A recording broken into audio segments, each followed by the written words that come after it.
আবারও একটি রবিবার, মনটা পাহাড় পাহাড় করছিল। তাই আমরা বেরিয়ে পড়েছিলাম বাড়ির কাছেই একটি পাহাড়ি গ্রামের উদ্দেশ্যে। চাপড়ামারি জঙ্গল দিয়ে এগিয়ে চললাম ঝালং বিন্দুর দিকে। সুন্দর রাস্তা, দুধারে পাইন, শাল, সেগুন গাছের অরণ্য দেখে মনটা ভালো হয়ে গেল। আর জঙ্গলের মধ্যে রেল লাইনে ট্রেনের দেখাও মিলল। ব্যাস, সেই কস্ত মাজা হ্যাঁ লেগেই মা গানটির কথা মনে পড়ে গেল। সত্যি বলতে কি, ডেস্টিনেশনের সৌন্দর্যের চাইতে যাত্রাপথের সৌন্দর্য আরো বেশি মনোরম হয়। রাস্তার অবস্থা খুব একটা ভালো নয়, তাই আপনারা যারা আসবেন বলে মনস্থির করেছেন এই বিষয়টি মাথায় রাখবেন। আজ আমাদের গন্তব্য একটি পাহাড়ি গ্রাম, যা সমুদ্রপৃষ্ঠ থেকে প্রায় 2500 ফুট উচ্চতায় অবস্থিত। জায়গাটির নাম দলগাঁও ভিউ পয়েন্ট ও সিংকনা রিসোর্ট। এই রিসোর্টটি পশ্চিমবঙ্গ সরকার দ্বারা নিয়ন্ত্রিত হয়।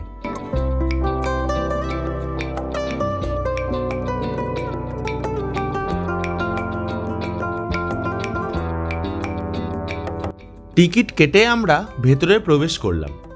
চারিদিকে পাখিদের কিচিরমিচির আওয়াজ আর সঙ্গে বিভিন্ন ফুলের সুগন্ধে ঢুকেই মন প্রাণ ভালো হয়ে গেল।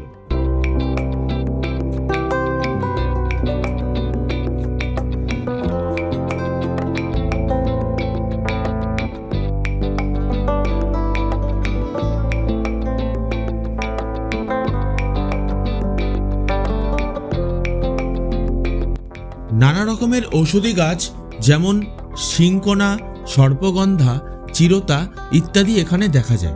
এখানে বেশি সিংকোনা গাছের দেখা মেলে, তাই রিসর্টটির নামকরণও সেই থেকেই করা হয়েছে। আপনারা যারা আমাদের মতো নির্জন নিরিবিলি পরিবেশে সময় কাটাতে পছন্দ করেন তাদের জন্য আইডিয়াল এই জায়গাটি। এখানে বন্ধু বান্ধবদের সঙ্গে পিকনিক বা গেট টুগেদারও করতে পারেন।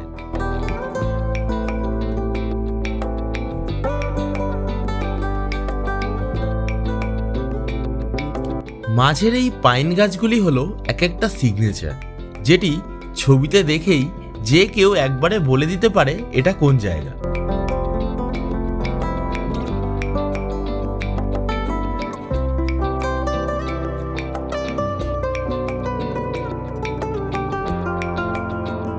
এখানে রয়েছে অনেকগুলি ওয়াচ টাওয়ার, জলঢাকা নদীর বিশাল অববাহিকা এবং অপূর্ব সুন্দর ভুটানের পর্বতরাশি দেখা যায় এই ওয়াচ টাওয়ার থেকে।